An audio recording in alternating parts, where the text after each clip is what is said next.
अकबर के दरबार में बहुत से दरबारी थे। उनमें सुल्तान खां बहुत धूर्त था। जब भी मौका मिलता वह बादशाह के कान भरता रहता। वह हमेशा बीरबल का विरोध करता था, किंतु वह ये भी जानता था कि बादशाह अकबर बीरबल को बहुत ज्यादा चाहते हैं। वह दरबार में अपनी हैसियत मजबूत करना चाहता था। वह चाहता था कि उसके बेटे को दरबार में कोई पद मिल जाए। इसके लिए मौका मिलते ही जहांपनाह से उसकी सिफारिश करूंगा। बीरबल की तेज आंखों से यह बात छिपी हुई न रह सकी। उन्होंने सोचा मैं हर दिन अपने बेटे को दरबार में ले जाया करूंगा और मौका मिलते ही जहांपनाह से उसकी सिफारिश करूंगा।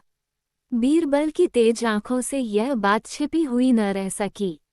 उन्होंने सोचा कि सुल्तान खां अपने शैतान बेटे को अपने साथ लाने लगा है। दरबार में खंजाची का पद खाली है। वो इस पर अपने बेटे को नियुक्त कराना चाहता है। एक बार की बात है, दरबार लगा हुआ था। तभी अकबर ने देखा कि सब लोग आ गए हैं। बीरबल अभी तक दरबार में नहीं आए हैं। उन्होंने पूछा, बीरबल कहाँ हैं?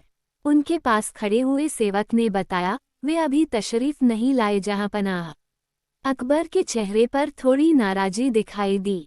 सुल्तान खां ने बादशाह की ओर देखा और मन ही मन खुश हुआ। उसने अपने बेटे से कहा, बादशाह सलामत बीरबल से नाराज लग रहे हैं। यही मौका है अपनी बात कहने का।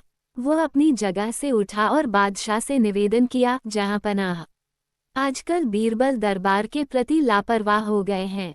उन्हें दरबार के वक्त का पाबंद तो होना ही चाहिए। अकबर ने कहा, लगता है उन्हें सबक सिखाना पड़ेगा। सुल्तान खां ने उनकी हाँ में हाँ मिलाई और बोला, जी जहांपनाह। इस पर अकबर ने सुल्तान खां से कहा, सुल्तान खां तुम ही कोई तरीका बताओ। सुल्तान खां बोला, जी, आज आप उनकी कोई बात नहीं सुनिएगा। वे कुछ भी कहें उसका एक ही जवाब दीजिएगा, नहीं।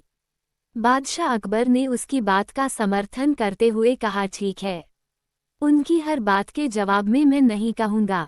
अकबर ने मन में सोचा, ये बीरबल को फंसाने की नई चाल है। देखते हैं कि इस बार बीरबल अपना बचाव किस प्रकार करते हैं। कुछ देर बाद बीरबल, तुम्हें देर कैसे हो गई? बीरबल ने उत्तर दिया, जहांपनाह, मेरी पत्नी की तबीयत ठीक नहीं थी, इसलिए। अकबर बोले, हमें तुम्हारी बात का यकीन नहीं है। बीरबल समझ गए कि इसमें जरूर सुल्तान खां की कोई चाल है। फिर भी उन्होंने कहा, मैं सच कह रहा हूँ जहांपनाह, मैं माफ़ी चाहता हूँ। नहीं, माफ़ी नहीं मिलेगी। अकबर ने सीधा सा उत्तर दिया, ठीक है जहांपनाह, तो फिर राजकाज के मामले निपटाए जाएं। बीरबल ने निवेदन किया। इस पर अकबर ने फिर नहीं में उत्तर दिया। बीरबल समझ गया कि आज बादशाह हर बात पर नहीं कहेंगे।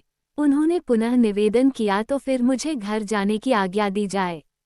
किंतु अकबर ने फिर कहा, नहीं, हरगिज नहीं। बीरबल ने देखा कि सुल्तान खां के चेहरे पर मुस्कान है। वह अपने बेटे से धीरे धीरे कुछ वह कह रहा था। तभी बीरबल को एक नई युक्ति सूझी। उन्होंने निवेदन किया, जहांपनाह, आपसे एक प्रार्थना है, सुल्तान खां के बेटे को नया खजांची नियुक्त कर दें। बादशाह अकबर तो आज नहीं कहने का मन बना चुके थे। उन्होंने जोर देकर कहा, नहीं बीरबल, नहीं। बीरबल ने झुककर आदाब किया और बोले, आपकी जैसी मर्जी जहांपनाह।